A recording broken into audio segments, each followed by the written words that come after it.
Ay, kaon pa siya.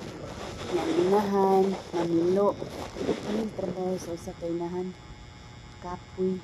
Military resign sa. Pero may nagsugo na to. Aw pa dayon. Kaya man ang panglapa guys. Ari na sabta sa pamilo. Ay, taon.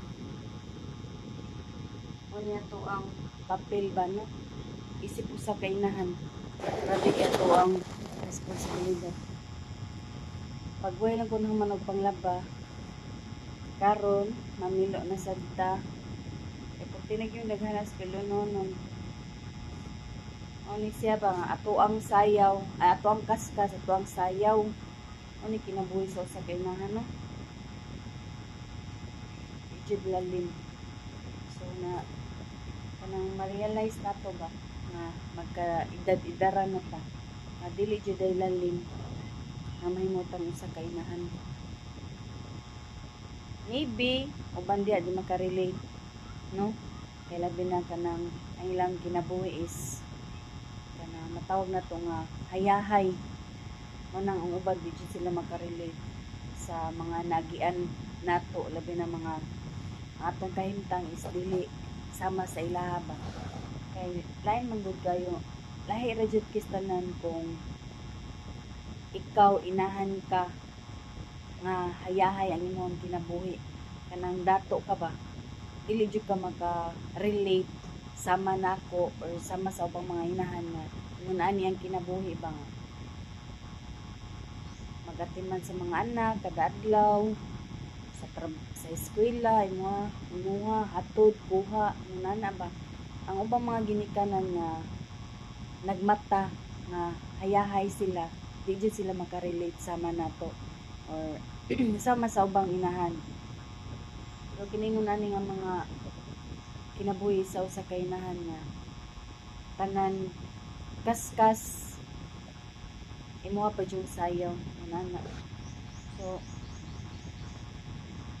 na jud time nga kaingon ka ba nga may pagwala na lang ka nagminyo nana gani sa sako ang kuan experience makaingon na usahay kay dili jud lalim mahimo kang usa ka inahan.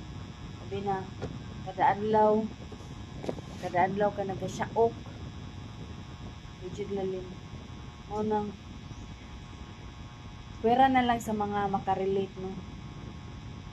Kay naman jud uban nga mga ginikanan dili jud makarelate sa atong ginabuhat kada adlaw. Sabi na ka ng mga ginikanan nga hayahay pagkabutang, di jud sila makarelate ana guys. Kaya hayahay man na sila maid. Ang ilang buhaton is kuan lang, tulog, kaon, ngunana. So lisod lahi ra jud kung kita ginikanan ta nga kanang buwan gani kanang pobreta natas kalisod kay tanan mga kakapoy ato yung maaguman ba.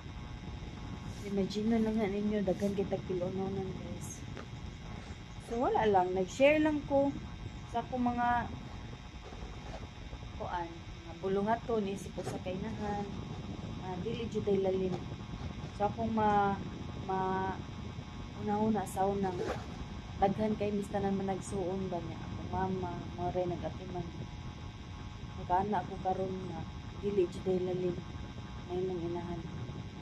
Samot na kato ako ang mama nga kuan gyud mi kabuok uno mi kabuok.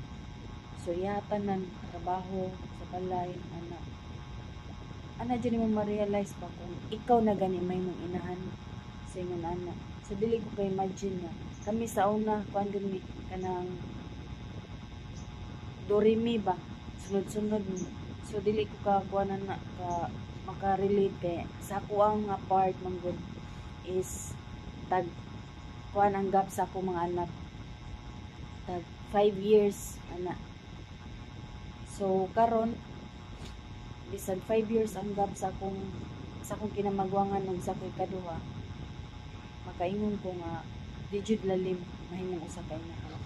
Samot na gyud ka nang kuan ka nang ari mong guta makakuan ka nang maglain na ang lawas sa mga anak nganan aba tanan jud nimo mga kakapoy na jud na Pero saludo jud ko sa mga ginikanan kasama nako na nakaya ra gyud ba ang tanan gumikan sa pagsalig sa tuang Ginoo ba inana lang jud. So kini kaya chika-chika lang gyud ta sa tong kinabuhi ani.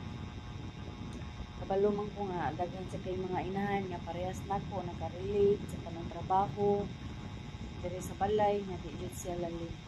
Mao nang salute you all mama nga nakarelate sa akong ginabuhat kada adlaw. Saludo jud ko ninyo mga nanay.